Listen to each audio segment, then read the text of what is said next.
All right, so there's something I want to show you that I've been working on because to expand C3 algo's capabilities is that I need to add more commodities.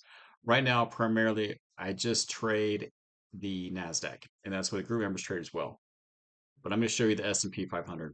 S&P 500, another US indice that tracks and goes along pretty much almost identical with the NASDAQ. And so you'll see a lot of similar trade, a lot of similar trade times, and the pattern's very close. So, but what we do also can work with the S&P 500. I've tested on a lot of commodities. I've tested on gold, oil, gasoline. Yeah, they are different.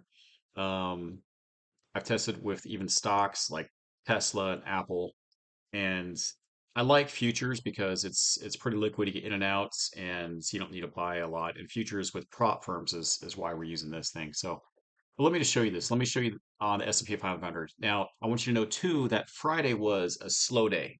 It was a slow day. I think the S&P 500, or sorry, the Nasdaq. We had 9 trades total, and 3 of them were at the close to the end of the day between 12:26 to 12:55 is the last trade. And the same thing with the S&P 500.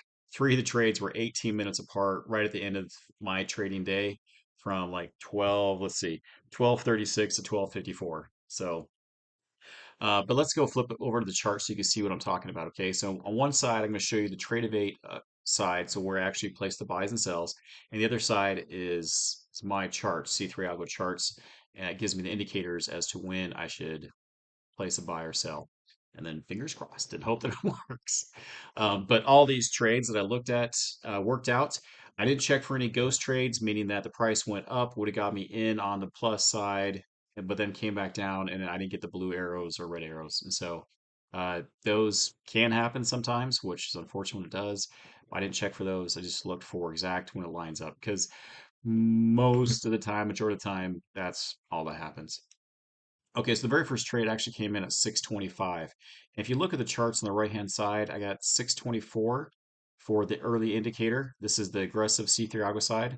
It's the original. And so I place a sell order right at 325. This is saying $3 and I zoomed in here. Where did Apex go? Come on back, Apex. Okay, I'm in Arizona. Sometimes Apex just wants to disappear. My internet, it was stormy, which is unfortunate. So that's why we're getting weird internet. I don't know why. It's just how that happens sometimes. This is like internet in Arizona, at least my area. I don't know if it's my street. Yeah. Okay, so anyways, this is where I would have placed it. It started about 325, and then price came down. All I want for the S&P 500 is 4 ticks because it's $12.50 per tick. So every tick is 1 quarter and every time it moves down, it's 1 quarter. Whereas Nasdaq is $5, and so you can trade more contracts, but it is $12.50. So you only need to trade half the contracts and only try to get 3, 4 ticks, and you're out. You made good money. So just realize that. All I'm trying to do is to get 4 ticks profit out of this thing, and so that's just the goal. Okay, so 625 a hit. All indicators said go for this one. The next trade didn't happen until, geez, 2 hours later. So let me scroll through over there. Okay, blew this up nice and big. This is now at 8:33 in the morning. You would have actually got in on the tail end of this guy. The price would have jumped up $2 or 2 ticks. So first, let me show you the indicator over here. Indicator on the left side, the aggressive C3 algo side. I would have had my sell order placed in about $2.50, which is right where that green line is.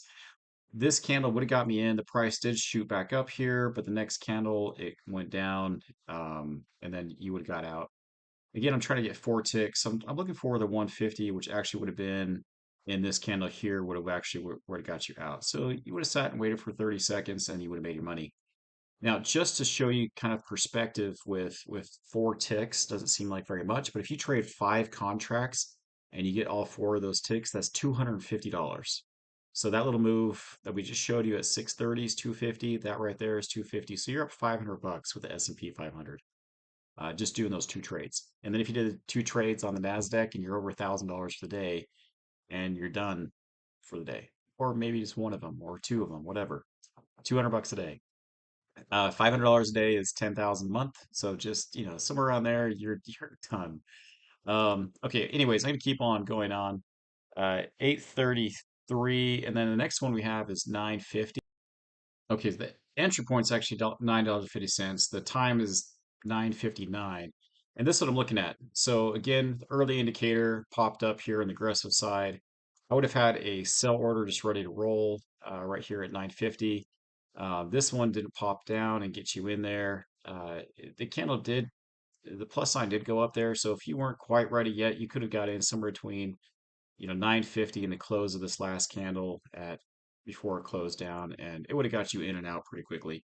Again, 4 ticks I'm looking for. So between 950, this dropped down to $8, and then even lower for this one. This is 775. So plenty of room in case it got you in 1 or 2 ticks below to make your money on this. So again, now we're at 3 ticks. Now nothing happened for the next couple of hours.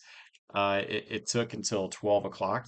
So there was one at 12:36, 12:41, and 12:54. But I do want to show you the one at 12:41. I don't think I would have taken this trade. And let me show you why. Okay, so this is the trifecta that happened all within about, 18 minutes, okay? Here's a 12:36 trade. The aggressive side's over here. Got the same plus side over there. So I would have been in for a buy at 475, which is this little entry point right here. It would have came down and then you would have waited and then boom, got yourself in. You may have actually got in a little earlier on this guy, but still you would have made money because it wouldn't have hit my stop loss at all. And then yeah, easy 4 ticks profit. The next one is over at 12:41, but this is the one I want to talk to you about. So do you see this candle on the bottom? Like I don't like taking those trades when they're sitting on the bottom of the support lines. When they're on the bottom support lines or the very tippy top of the resistance lines, especially for the beginning and end of the trades, of the high and the lows of the US session, not my favorite place to be. And so I may not have taken that trade. Matter of fact, I know I wouldn't have taken that trade. Perfect time for someone to start their whatever they're doing behind me. Let's blow mow something. Anyways, I'm going to show you this last trade and then I'll be done. Oh my goodness sakes. Here's 1254 at 906. And so, yeah, 906 is right here. Boom, made money, and then you're out. So, all right, guys, that's all I got for you for the day. I got some lawn work behind me, which is fantastic. So, anyways, S&P 500 coming soon to C3 Algo. All right. See you next time.